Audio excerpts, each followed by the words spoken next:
A secured card can graduate to an unsecured card only when the issuer decides your account history shows enough responsible use, and the timing is different for every card provider. By the end, you'll know what actually affects secured card graduation speed and how to compare options before applying. The fastest graduation usually comes down to the way the card issuer reviews your account. A secured card is designed for people building or rebuilding credit because it requires a security deposit that typically backs the credit line. The first thing to check is whether the card issuer clearly explains its graduation process.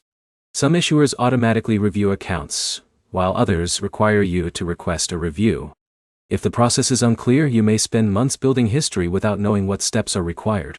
The second factor is your payment history. Paying every bill on time shows the issuer that you can manage credit responsibly. A missed payment can slow down your progress because it creates a negative mark on your account history. The third factor is how you use the card. Keeping spending manageable and paying the balance as required helps create a stronger pattern of responsible use. A secured card works best when it is treated like a credit building tool, not extra money to spend. When comparing secured cards, look beyond the word graduation. Check the issuer's rules, fees, reporting practices, and whether the card has a clear path to becoming unsecured.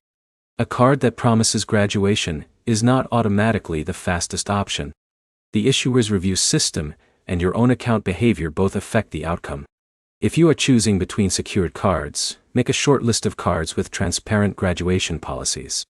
Then compare how each issuer handles reviews, deposits, fees, and account upgrades. The best secured card for faster graduation is the one that combines a clear upgrade process with features that help you build a consistent payment record. To summarize, secured card graduation depends on the issuer's process, your payment history, and responsible card usage. Your next step is to read the graduation terms before opening any secured card so you know exactly what to expect.